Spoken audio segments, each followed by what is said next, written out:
So tourism, it means the world to us. It puts smiles on people's faces, their eyes shine.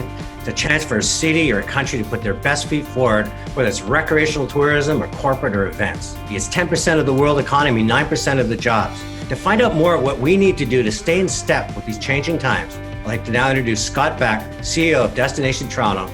Scott, welcome. Thank you, Tony. It's great to be here. Now, you've done an incredible job in terms of positioning both the city of Toronto and Canada.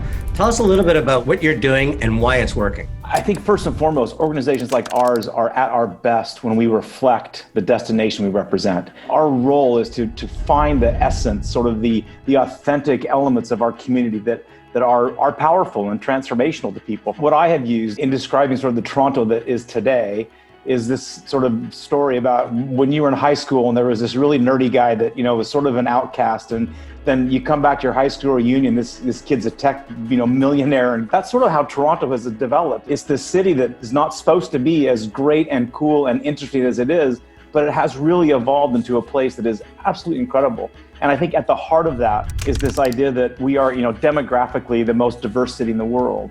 And what that diversity brings in terms of experiences is incredible. By looking at the destination through that lens, we've been able to really capture and share the spirit of Toronto, and it's really resonated. And you're the digital sponsor of Site Canada, and obviously that's an association very involved with incentive travel. What's Toronto doing in the incentive space to get people to reconsider that we can move from Zoom and virtual and get back to reality? I really hope that there is no sort of perspective where Zoom is a great incentive trip. The experiential nature of travel is not conveyed through a Zoom experience. What we're trying to do is really showcase, again, this development of Toronto. I mean, if you look at the amount of luxury product that has been developed in this city over the last 5 years, it's really hard to quantify in terms of how fast it's grown. The St. Regis and the Shangri-La and the Ritz-Carlton, and you go down the list of the product that is really suited to that high-end recognition element that's so important to Site and what they do for the people that win or earn these incentive opportunities. So I think that's really sort of key to it. And I think looking at how you can then rediscover or reconnect to a part of Toronto that's experienced through food. That is one of the things that we're really looking to do, is to capture ways that we can present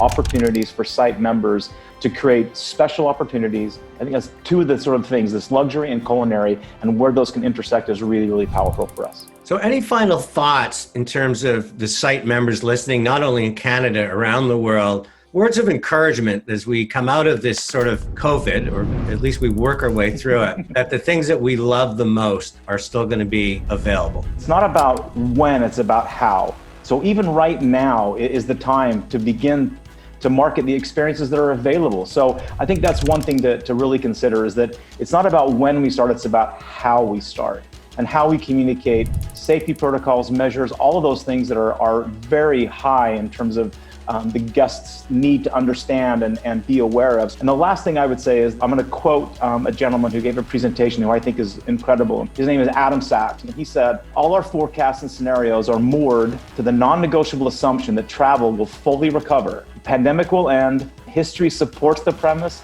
Recovery is inevitable. And I think that's what I would share, is that our industry has proven its resiliency. The power of travel and the power of experience is not going to be replaced. What we do and what the Site members deliver for those people who take those incentive trips has a place in the future. That's fantastic. I'm talking with Scott Beck. He's the CEO of Destination Toronto. He's the digital sponsor of the Site Education Day. I learned 3 things today. First of all, lead with experiences. In their case, they're talking about this great intersection between luxury and culinary. Second thing, I think the most important advice, and probably the most important advice you'll get today, is not waiting, but start thinking about what can we do now. And the final thing is, we're going to come out on the other side, and when we do, the City of Toronto will welcome you. Scott Beck, thanks for joining us. My pleasure. Thank you, Tony.